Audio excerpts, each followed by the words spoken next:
میرا نام عائشہ جہاں زیب ہے۔ ہم گھر میں 2 ہی لوگ رہتے تھے، ایک میری ماں جو ایک پاس کے سرکاری اسکول میں استانی تھی اور ایک میں۔ اماں نے ہی مجھے ماں اور باپ دونوں کا پیار بخشا تھا۔ اماں کو اتنی تنخواہ مل جاتی تھی جس میں ہماری گزر بسر اچھے سے ہو جاتی، کچھ ابا کی پینشن بھی آ جاتی تھی جس سے سال بھر کے دانے اماں خرید کر رکھ لیتی تھی۔ سیانے کہتے ہیں گھر میں گندم اور نمک یہ کبھی ختم نہیں ہونا چاہیے، پھر چاہے کیسے ہی حالات کیوں نہ آ جائیں آپ کو فاقہ نہیں کرنے پڑیں گے۔ تو میری ماں بھی اس پر عمل کرتی تھی۔ اماں چونکہ پڑھی لکھی تھی، محلے کی سب عورتیں اماں کی عزت کرتی تھی۔ اکثر عورتیں شام کو اپنے بچے بھی اماں کے پاس بھیج دیتی تھیں۔ اماں نے کبھی ان سے پیسوں کا تقاضا نہیں کیا تھا، جس کا جو جی چاہتا تھا مناسب سی رقم اماں کو پکڑا جاتا اور اماں خاموشی سے ان کو اپنے پرس میں ڈال لیتی۔ پڑھی لکھی ہونے کی وجہ سے اماں کافی رکھ رکھاؤ والی تھی۔ اچھا اوڑھنا بچھونا اماں کی پہچان تھی، کیونکہ اماں ہر ماہ نئے نئے سرخ پیلے شوخ رنگ کے کپڑے درزن سے سلواتی اور اس پر اپنی مرضی کی کڑھائی کرواتی۔ سب عورتیں اماں کے کپڑوں کی تعریف کیا کرتی تھی۔ میں تھوڑا بڑی ہوئی تو مجھے بھی اپنے نکسک درست رکھنے کی سمجھ آ گئی۔ شام کو محلے کے بچے پڑھنے آتے تو اماں مجھے بھی ساتھ ہی بٹھا لیتی اور اسکول کا کام کرواتی۔ بچپن کی زندگی کا بھی ایک الگ ہی مزہ ہوتا ہے، نہ کوئی فکر نہ پریشانی۔ شام کو پڑھائی سے فارغ ہوتے تو سحر اور اس کا بھائی میرے ساتھ کھیلنے لگتے۔ سحر تقریباً میری ہم عمر تھی اور اس کا بھائی قربان علی لگ بھگ سال چھوٹا ہوگا۔ دن گزرتے رہے اور میری سحر اور قربان سے دوستی گہری ہوتی چلی گئی۔ آم کے درخت کے نیچے بیٹھ کر گھنٹوں سحر اور قربان سے باتیں کرتی رہتی تھی۔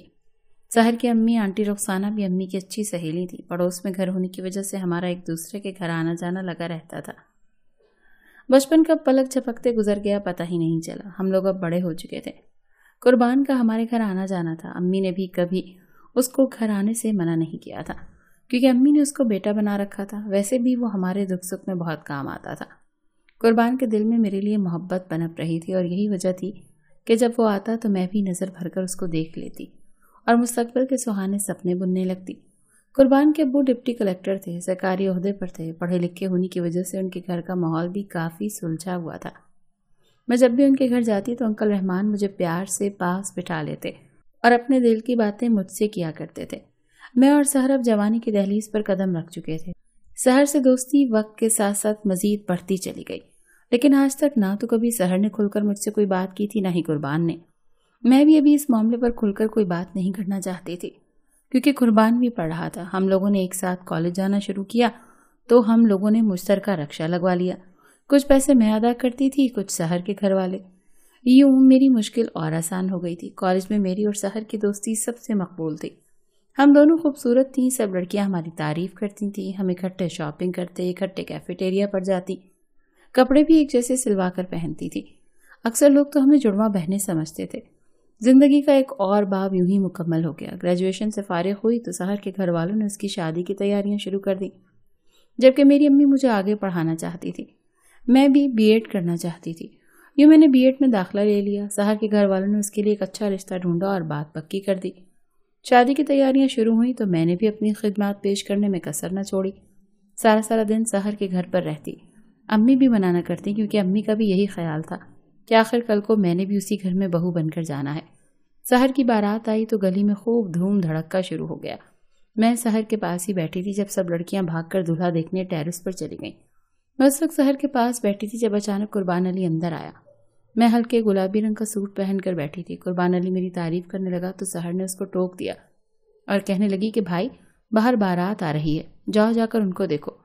مجھ کو پہلی بار ایک جھٹکا لگا تھا کہ جس سہیلی کو میں اتنا پیار کرتی تھی، نہ جانے اس کے دل میں کیا تھا کہ اس نے بری طرح اپنے بھائی کو جھڑک دیا۔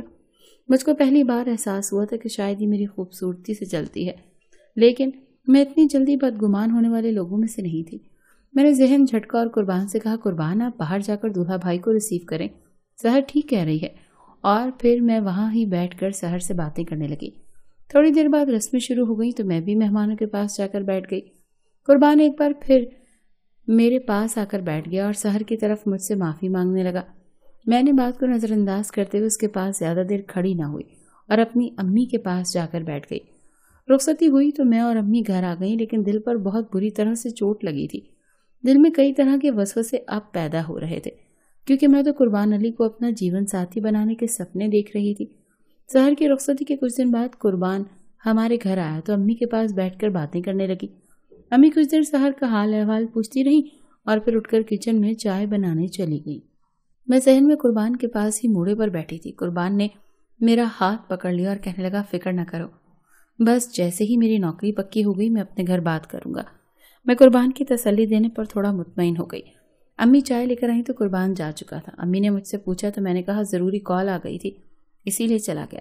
میرا بی ایڈ مکمل ہو چکا تھا۔ میں نے بھی اپنی نوکری کے لیے ہاتھ پاؤں مارنا شروع کر دیے، کیونکہ اس مہنگائی کے دور میں جب تک میاں بیوی کام نہ کریں خوشحال زندگی گزارنا مشکل ہو جاتا ہے۔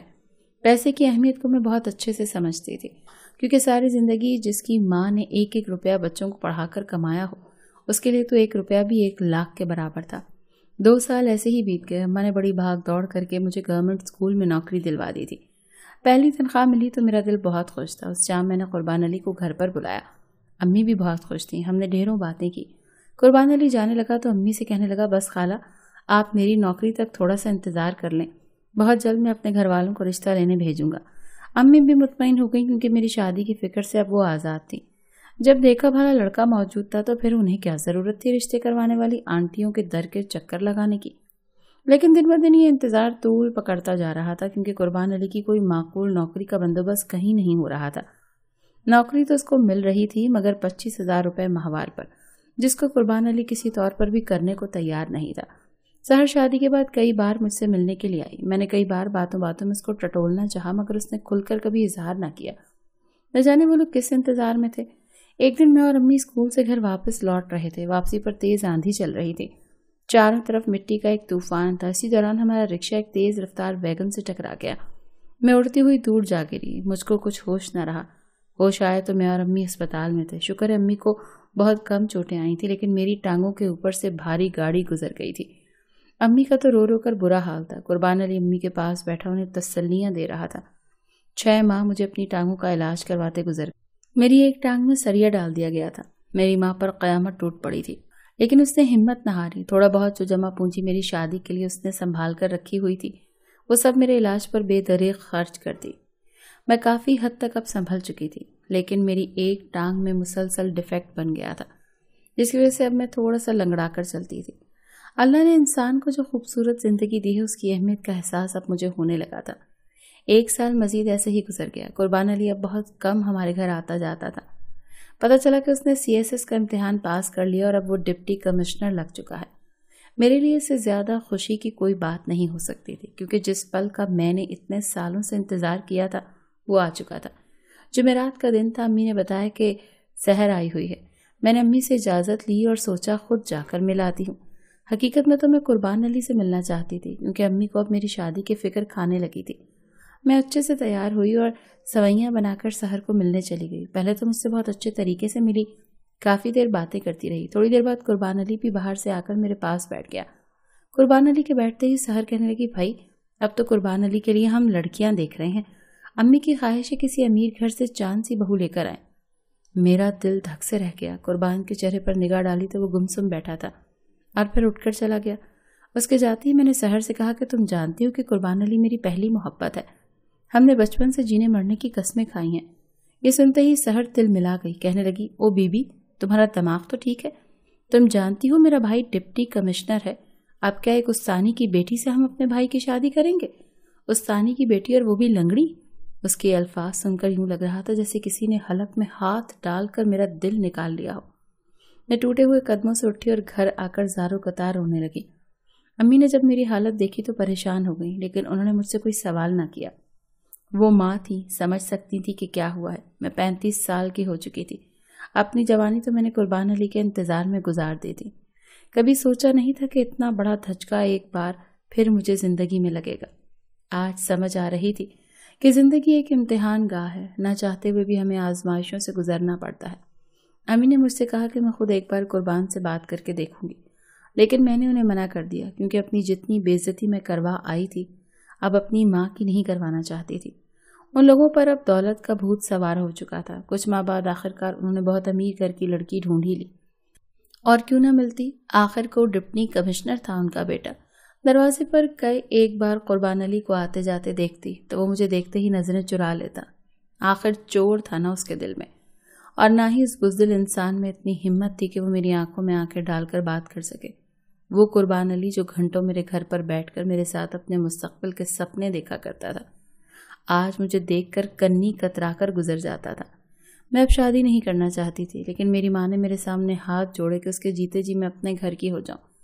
میں اندر سے بری طرح ٹوٹ چکی تھی، کیسے کسی دوسرے شخص سے محبت کا دعویٰ کر سکتی تھی، لیکن اپنی ماں کی دکھ بھری زندگی دیکھتے ہوئے ایک بار پھر سے ہار مان لی تھی اور ان سے کہا کہ آپ جہاں کہیں گی میں شادی کر لوں گی۔ اب امی دن رات ایک کر کے میرے لیے رشتے دیکھنے لگی۔